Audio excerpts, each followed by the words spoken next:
My name is Ammon Bundy. I'm the third son of Cliven Bundy. I prepared this video for a couple reasons. One is a lot of people have asked me about the direction this country is going and what I feel is the main concern that we should be worried about.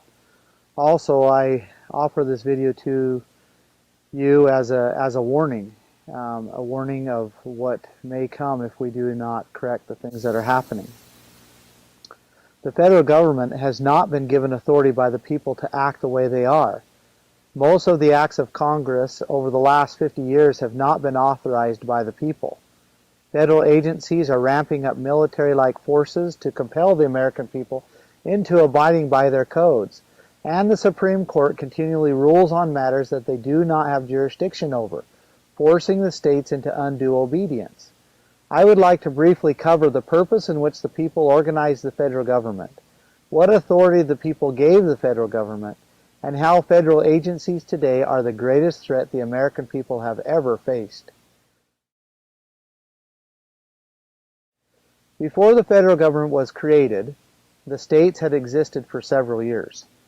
The states were doing well inside their borders, the people were thriving and enjoying their newfound freedoms. Economics were good, morale was high, and general social ethics were honored. However, when it came to matters outside the state, such as trade with other countries, disputes between two or more states, the defense against other nations, or the expansion and growth of the country, the current system was weak. Without an orderly system to handle these matters, the states surely would begin fighting amongst each other, and possibly even be conquered by an outside force. In 1787, 11 years after the American people declared independence from King George III, the states' delegates came together in Philadelphia to discuss how they may resolve the concerns involving the unity of the states.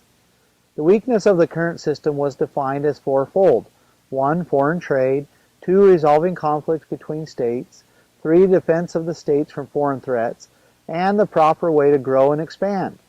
Over 4 months and through much deliberation, a simple one-page document with 7 articles was drafted to resolve these problems.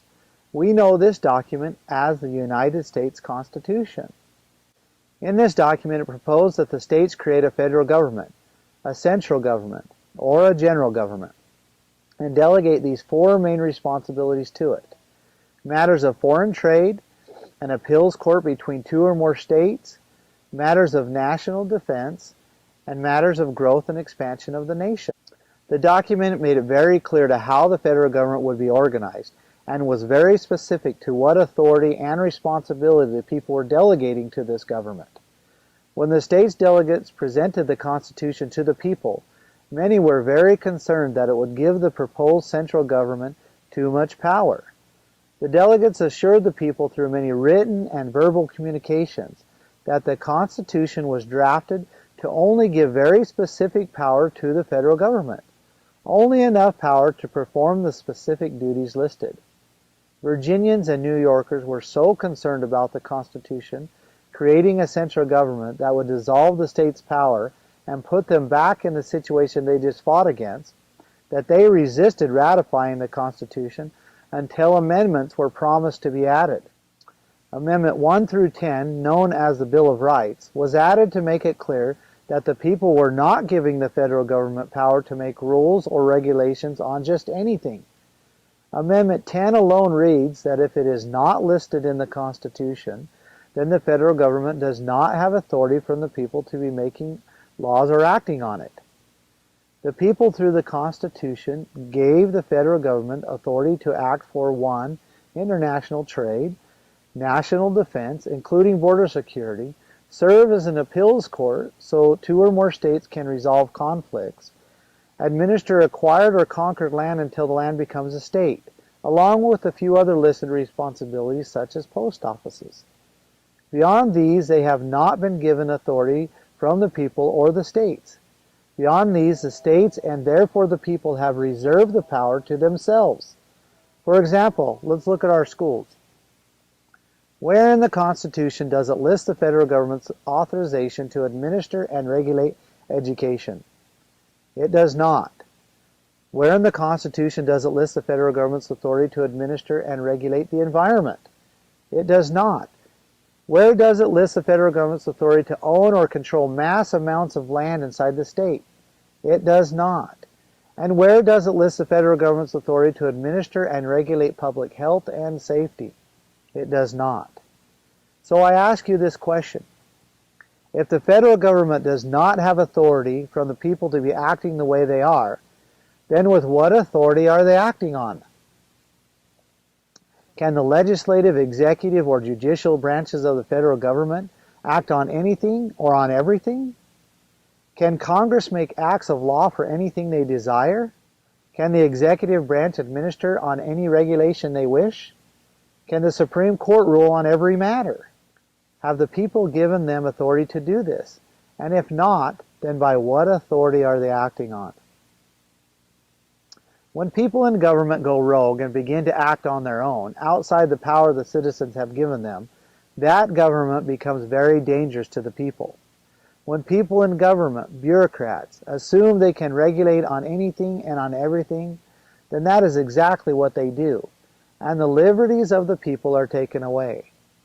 When the people push back, and they always do, the bureaucrats view those pushbacks as a threat to their power, and in almost every case in history, they begin to murder their own people. Over 170 million people in the 20th century alone have been murdered by people in their own government, after these governments achieved unchecked authority. The founders understood this danger. They listed very clearly what the federal government has authority to do, and beyond these, no power was or has been given.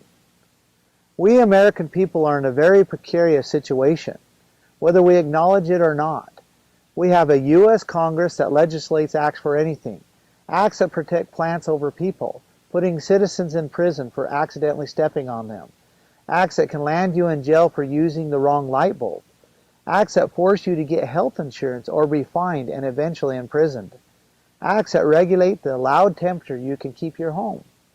The list goes on and is added to in every session. The majority of the acts of Congress today are illegal.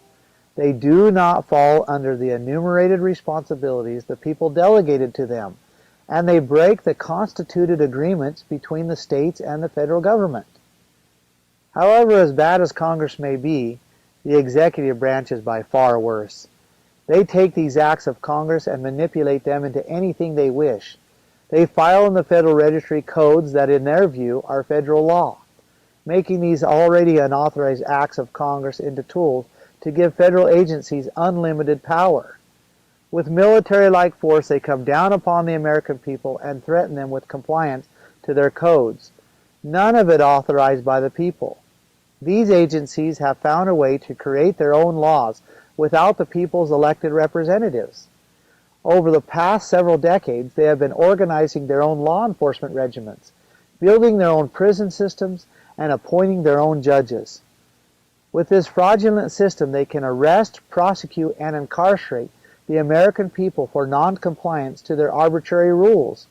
All of this is done outside the proper legal system sanctioned by the people, making it futile for the American people to get justice when caught in this counterfeit judicial system, and making it feasible for bureaucrats to embezzle, abuse, oppress, incarcerate, and even murder the American people without afterwards even as much as an investigation.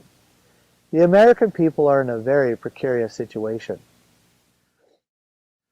To sum things up, the people created the federal government to perform specific duties that were better performed by a central government.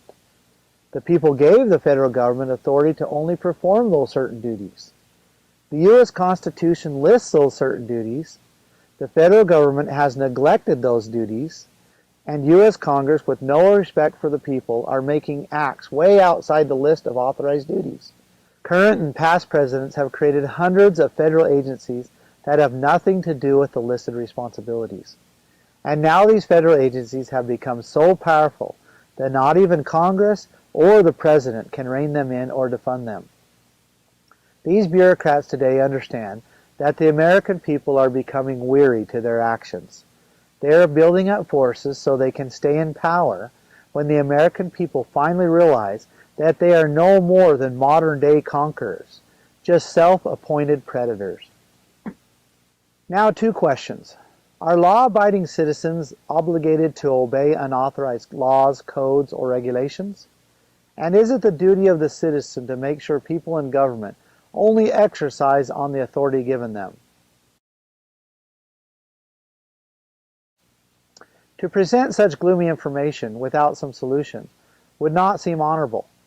Yes, the above facts are alarming and extremely concerning. History is repeating itself. But there is a way that we can protect our liberties from the buffetings of these bureaucratic bullies. It is not easy, but I have personally seen it happen successfully several times. One of the founding principles that this nation was built upon is the right to local self-government and the protection of it. Federalism by doctrine means that each level of government checks and balances the other levels. When any level of government begins to act outside the authority the people have given it, it is the right and the duty of the people and other levels of government to put that government back in its place. As a prudent society, we have been wielded into thinking that the way to check and balance government is through the courts. This is simply not true for many reasons. The only way to ultimately check and balance and preserve liberties is by not allowing the action to continue. Federal, state, counties, and most important, the people, must not comply under any circumstance to legislation or regulation that violates the constituted agreements made with each other. We have found ourselves in this precarious situation because either we are ignorant to the constituted outlines or we are not brave enough to stand when we know something is not right. What the federal government is doing is illegal and will continue to destroy our freedoms until there are none left. The people must not stand for it. We have been the land of the free because of the brave. And if we do not exhibit bravery, suppressing fear, we cannot be free. This is an eternal principle. It is time for you to organize those around you and insist that your state, your county, your schools, and your city, and yourselves do not comply to the illegal, arbitrary action of the federal government.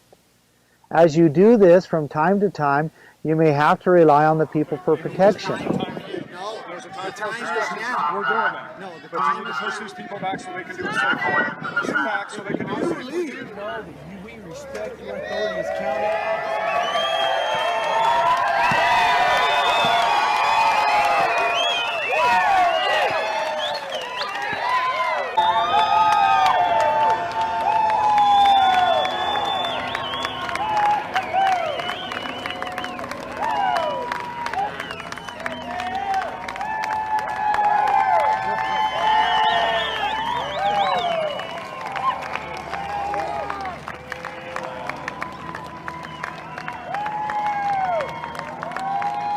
As my father, Cliven Bundy, says, "Come home, America.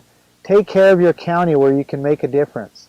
Stop worrying so much about who is running for president or for Congress. They are nearly all lost to the people. It is time to elect county sheriffs and commissioners that are brave enough to check and balance all other governments when they try to take the lives, liberties, and properties away from the citizens. If this is done correctly, we may enjoy freedom a little longer, and possibly even pass it on to our children. Rights are not protected in the courts. In fact, they are usually diminished there. Rights are protected on the grounds that they were established. Remember, you cannot expect your sheriff to defend your rights when you are not willing to defend them yourselves. If you are concerned about the direction this country is going and would like to do something about it, there are others in your area that feel the same. Please go to the link below to be contacted with them. Thank you.